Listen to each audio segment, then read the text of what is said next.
Assalam alaikum wa rahmatullah wa barakatuh, chers frères et sœurs. Aujourd'hui, je vous invite à un voyage vers nos origines, vers le tout premier souffle qui a traversé un être humain, vers la première larme versée par un cœur qui regrette.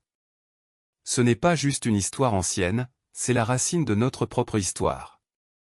Adam n'est pas seulement le premier homme, il est le premier à avoir connu l'erreur, et le premier à avoir connu le repentir. Dans cette vidéo, je vais vous dévoiler un secret que beaucoup lisent mais peu comprennent, le vrai sens du Taouba, et ce que le parcours d'Adam peut changer dans ta vie aujourd'hui.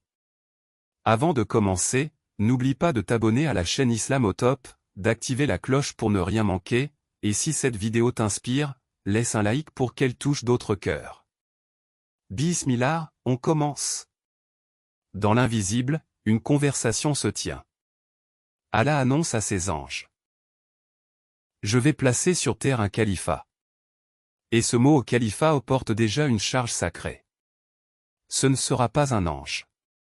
Ce ne sera pas un djinn. Ce sera un être d'une autre essence, porteur d'une mission unique. Mais les anges, purs et obéissants, questionnent, pourquoi créer un être qui répandra le sang et sèmera la corruption? Allah ne les réprimande pas, mais leur rappelle une vérité, je sais ce que vous ne savez pas. Ce moment n'est pas juste un dialogue cosmique. C'est le dévoilement d'un mystère, l'humain ne sera pas parfait, mais capable de comprendre, d'apprendre, de revenir. C'est dans cette capacité à tomber et se relever que réside la grandeur d'Adam. Il est déjà aimé non pour son infaillibilité, mais pour son potentiel de transformation. Le récit commence avant même que l'argile ne prenne forme. Le projet d'Allah n'est pas de créer une machine sans faille, mais un cœur capable de Taouba. Le mal, la chute, la trahison, le regret, tout est contenu en germe dans cette annonce. Le paradis n'est pas encore offert, le péché n'est pas encore commis, mais déjà, la miséricorde d'Allah plane au-dessus du destin humain. Adam ne sera pas un roi sans faute. Il sera un modèle de retour, un miroir pour ceux qui doutent, chutent, et cherchent à revenir. C'est ainsi que commence la véritable histoire de l'homme. Allah façonna Adam à partir d'une argile noire et malléable. Un matériau simple, humble, sans éclat. Mais ce choix n'est pas anodin. Il symbolise la souplesse, la capacité à recevoir une forme, à se transformer. Allah ne créa pas Adam à partir d'or ou de lumière, mais d'une matière terrestre, pour que l'homme reste conscient de sa réalité, poussière, boue, éphémère. Pourtant, c'est dans cette matière que le divin souffle fut déposé. Allah insuffla en Adam de son esprit. Et soudain, ce corps d'argile devint porteur de vie, porteur de conscience. Pas simplement une créature vivante, mais un être responsable, capable de savoir, de nommer, de penser.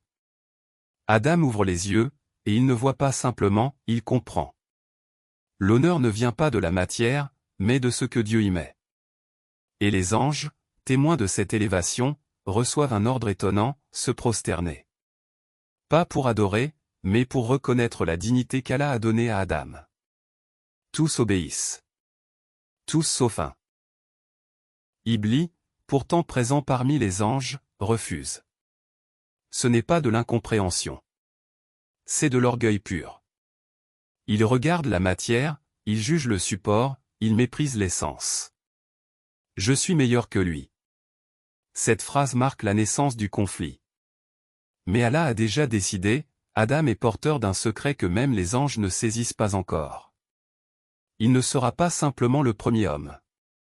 Il sera le symbole du combat intérieur, de la chute, mais surtout du retour. Et ce retour commence par le souffle. Ce souffle divin que chacun de nous porte encore aujourd'hui.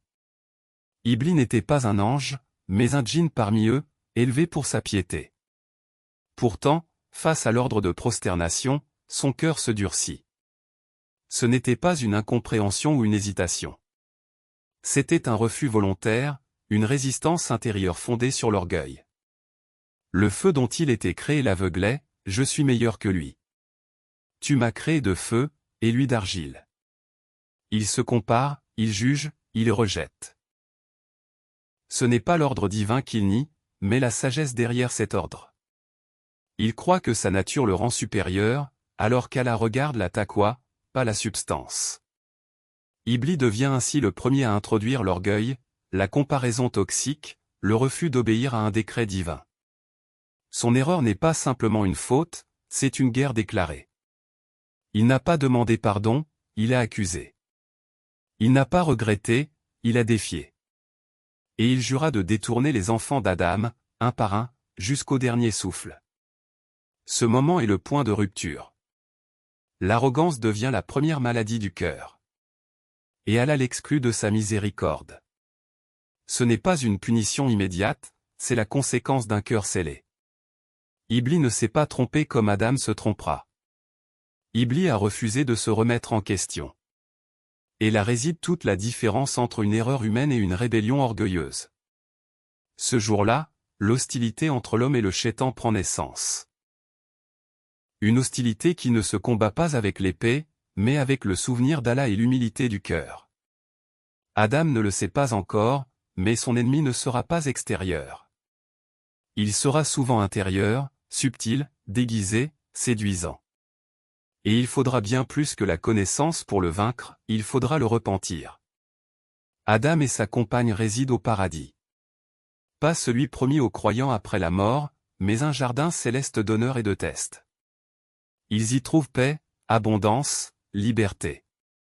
Une seule interdiction, ne pas s'approcher d'un arbre précis. Pas de détails sur son nom, pas de précision sur sa nature. Car le but n'est pas le fruit, mais l'obéissance.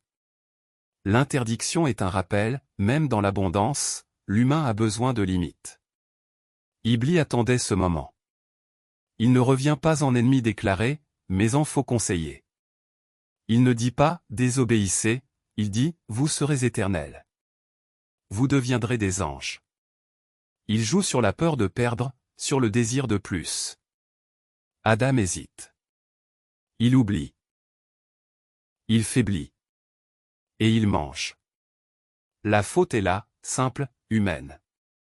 Pas de grande rébellion, pas de défi, juste un glissement. Une faiblesse qu'on connaît tous. Le cœur sait, mais l'instant attire. Et c'est là que tout bascule. La nudité apparaît, la honte les frappe, la conscience s'éveille. Ils ne fuient pas, ils ne s'excusent pas entre eux. Ils se tournent vers Allah. Mais cette fois, ce n'est pas avec des arguments. C'est avec des larmes. L'arbre était un miroir. Il leur a montré leur propre fragilité. Il leur a rappelé que même honoré, l'homme reste faillible. Et c'est cette fragilité que Dieu aime, lorsqu'elle mène à lui. Adam vient de chuter, mais il est en train de s'élever. Le cœur brisé vaut plus que l'arrogance droite. Et c'est là que commence le plus grand secret. Adam ne cherche pas d'excuses. Il ne blâme pas sa compagne. Il ne dit pas que le diable est responsable. Il regarde en lui-même. Et là, dans la douleur, il prononce une phrase éternelle. Seigneur, nous avons fait du tort à nous-mêmes. Si tu ne nous pardonnes pas et ne nous fais pas miséricorde, nous serons parmi les perdants. Ce n'est pas une formule. C'est une confession. C'est la première taouba de l'humanité. Et Allah l'accepte. Sans délai. Sans humiliation. Car il est Ar-Rahman, celui qui aime plus qu'une mère aimante. Ce moment est plus qu'un pardon. C'est une révélation. L'homme a fauté, mais il a appris. Il a chuté, mais il s'est relevé.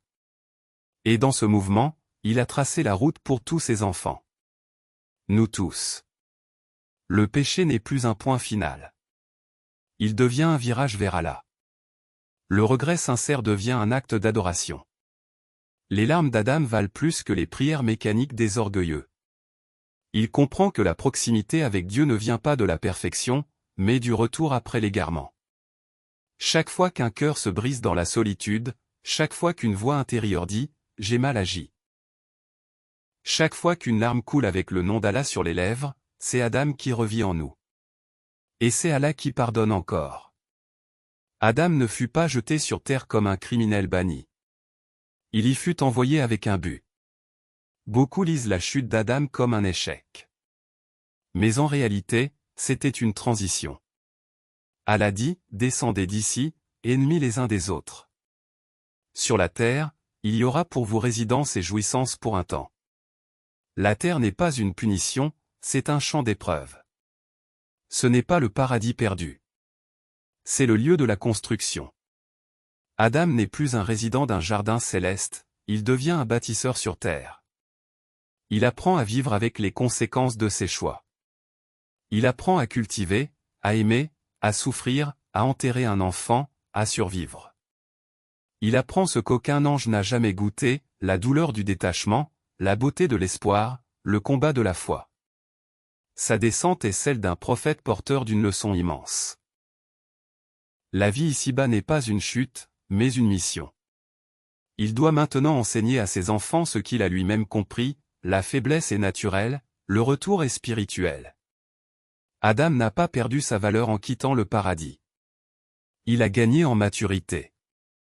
Il est devenu plus qu'un premier homme, il est devenu le premier repenti, le premier guide, le premier père de l'humanité.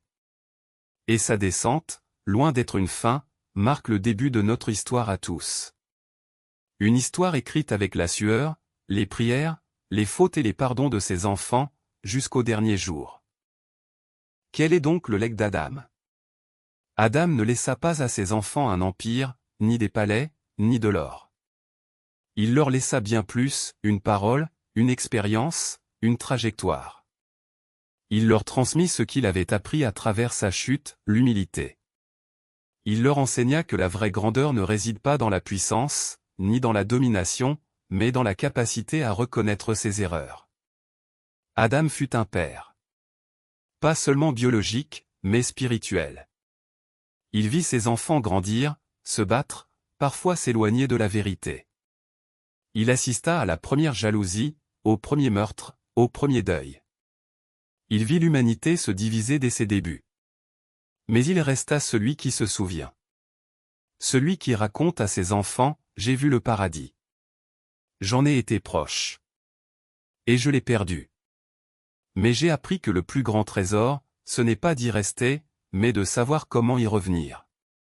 Adam ne forma pas des rois, mais des cœurs. Il leur laissa les mots du repentir, les gestes de la prière, les larmes du regret.